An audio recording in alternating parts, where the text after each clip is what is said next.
Wait for it. Wait for it. Just kidding. You don't have to wait for it. We're going to do strategies today.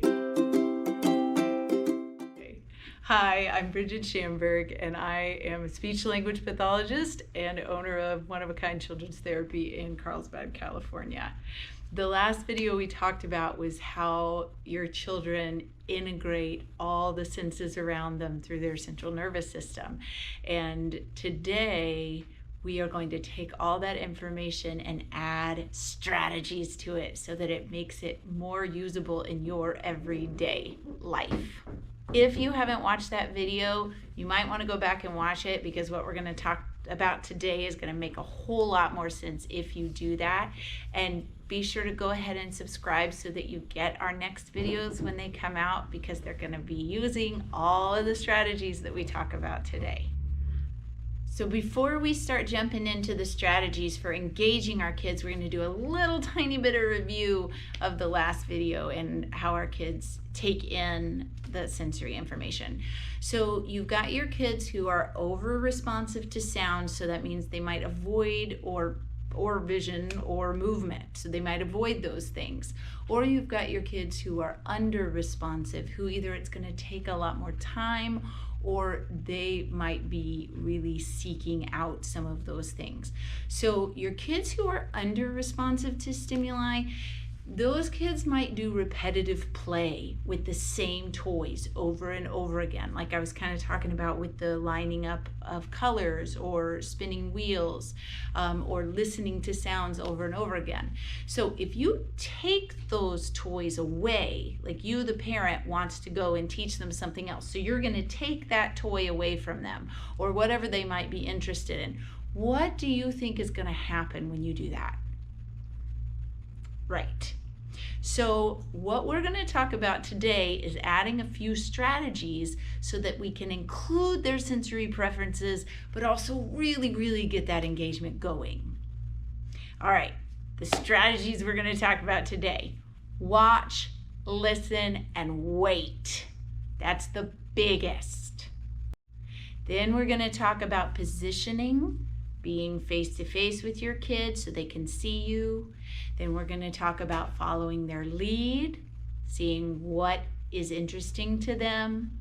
And then we're going to talk about imitating.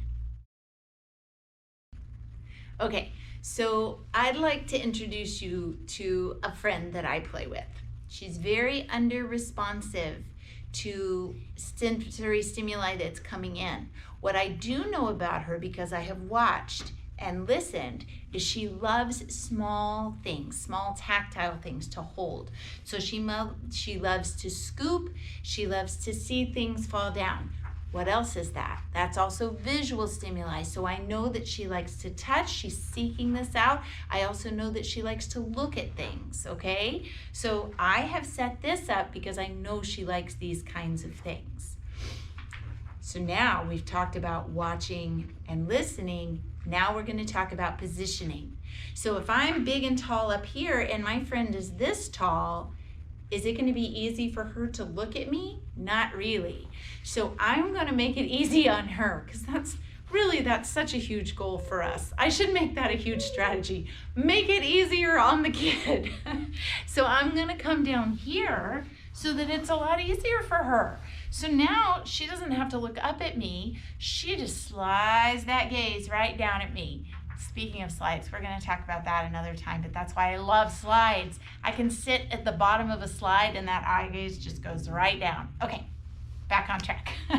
So she's going to probably come in. She's probably going to dig in there and pour those beans out because she loves it, right? She's going to dig. She's going to break up her eyes like this. She's going to watch those beans. Okay, what am I going to do? I'm going to imitate her. You heard me right. I did not say I'm going to get her to imitate me.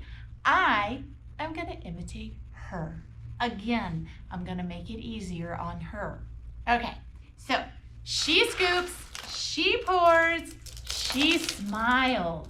So I do the same. I scoop, I pour, I smile, because I'm having fun, of course, because I know we're about to hit some engagement gold here. So I do it again. And again, imitating her each time and then waiting. Waiting. Okay, so now she shifted her gaze to me. What's this lady doing over here? She's doing the same thing I'm doing. So that is what happens when we imitate our friends, our little kids. They start to notice us. And when they start to notice us, that's when the interactions get going. Now, I'm going to keep this interaction going as long as I can, because the more I can do this, it's just like conversation, back and forth, back and forth. And speaking of back and forth, a lot of people call this turn taking, and it absolutely is. But I would like you all to be a little bit wary of using the my turn, your turn, my turn, your turn, because we can kind of get stuck on that sometimes. And then that tends to stop the interaction when we're demanding that type of language from a kid. So just kind of thinking of it as a back and forth, a reciprocal turn taking, okay? So now she's kind of over this. So she's decided she wants to go somewhere else. I think she's looking at that crash pad over there. So she wants to go kind of just hang out in the crash pad, get a little bit more of that sensory input. So I'm gonna follow her.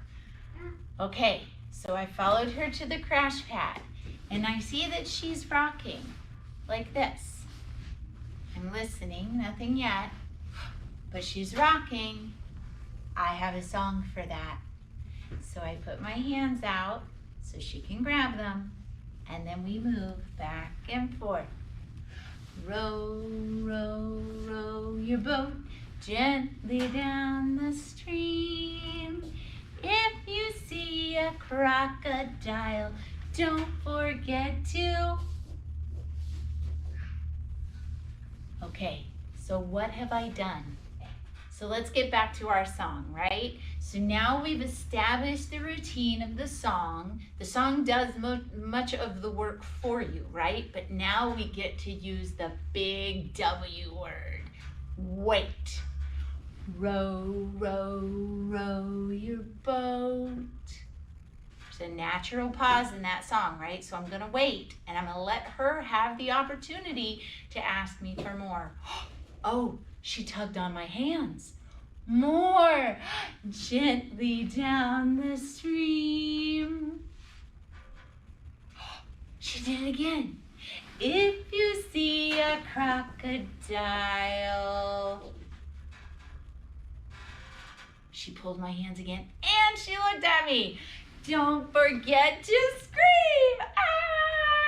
Ah! So let's review those strategies really fast. I watched, I listened. We were over there with the bean box, right? I'm watching her, she's scooping and pouring. I imitate, I scoop and pour. Now we have an interaction going. So I've watched, I've listened, I've imitated. I got down to her level. I positioned myself lower than she was. Then she was all done with the beanbox. So I follow her lead over here to the crash pad. I watch, I listen, I wait. I create a verbal routine with her. It's in the song. Again, the work is done for me because that song was already written. I didn't have to do any work on that part. The verbal routine allows me opportunities once we're interacting to wait again. So there's that big W word again, wait. Again, I'm still trying to be positioned here so that she's not having to do a whole lot of the looking up at me eye gaze, right? I try to bring myself as far down as I can so it's easier on her. I've seen what her sensory preference is at the time, and I've taken it and I've added a game or a song to it. And one of the biggest strategies that we always want to remember is to have fun. Have fun. Because if she's not having fun and he's not having fun and you're not having fun. So I hope that this has been a fun video for you and that you learned a couple of things. And please do subscribe to our videos because this is getting to be really fun. My assistant Georgie and I are having a great time doing these. I think we'll end on our Dr. Seuss quote today. Do you want to do that? Okay, so here it goes. Today you are you, that is truer than true. There is no one alive who is You. Yeah, youer than you. So don't forget that when you're playing, because every kid is different, and every adult is different, and every mom and dad and grandma and grandpa and aunt and uncle, and we all bring our unique ways of looking at life to our play. So thank you for joining us, and we'll see you next time.